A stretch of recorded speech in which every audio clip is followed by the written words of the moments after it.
Hola, ¿qué tal amigos y amigas de YouTube? En este video vamos a hablar sobre los ángulos entre rectas cortadas por una transversal.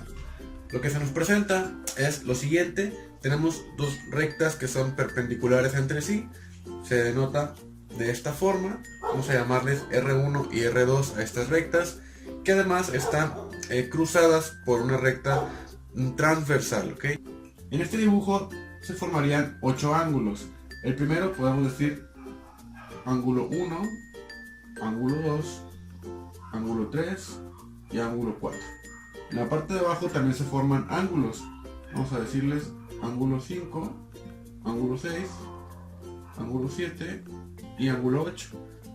Esto únicamente para que podamos identificar de cuál ángulo estamos hablando. Dado esto, se formarían dos cosas. La primera es que varios de estos ángulos sean iguales, o sea que midan lo mismo. Y lo otro es que entre estos ángulos sumen 180. Vamos a ver cuáles forman 180 grados y cuáles ángulos son iguales. El primer ángulo, que es este de aquí, y el segundo ángulo estarían sumando 180 grados, ya que se formaría lo que es la mitad de una circunferencia. Recuerda que la mitad de una circunferencia tiene 180 grados. ¿Qué otros ángulos sumarían 180 grados?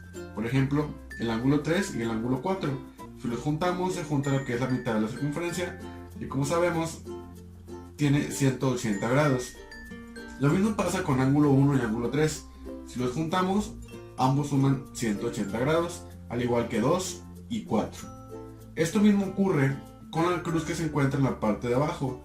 Ángulos 5 y 6 suman 180, ángulos 7 y 8 suman 180, y también de lado, ángulos 6 y 8 suman 180, y ángulos 5 y 7 también suman 180.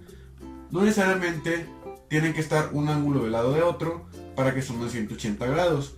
Pasa esto, por ejemplo, con el ángulo 1 y el ángulo 6. El ángulo 1 es este de aquí, el ángulo 6 es este de acá. Si yo pudiera mover esta cruz hacia arriba, se empalma perfectamente con la cruz de acá. Entonces el ángulo 1 sí, sería el mismo, y el ángulo 6, este de aquí, al moverlo hacia arriba, me quedaría empalmado exactamente aquí.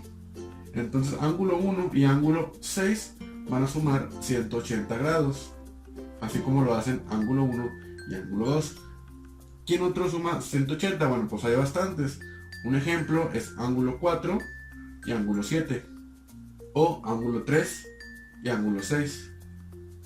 Bueno, estos son algunos ejemplos de ángulos que suman 180. Es muy importante que tú puedas ver esto que te acabo de mencionar para resolver los ejercicios que vamos a hacer a continuación, ¿ok?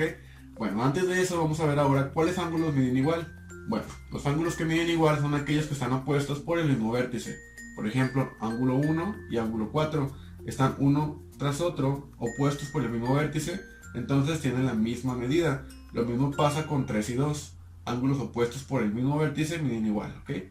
Podemos hacerlo también de este lado, ángulo 5 y ángulo 8, así como ángulo 7 y ángulo 6. Pero esto también se cumple cuando los ángulos quedan empalmados entre sí. Por ejemplo, no sé si puedes ver que ángulo 1 y ángulo 5 miden igual.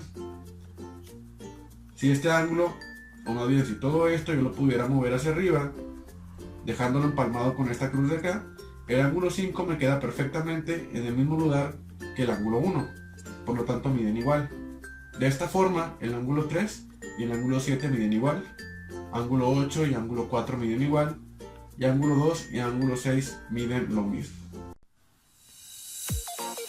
Para que te llegue cada uno de los videos que subo al canal, te invito a suscribirte y activa la campanita.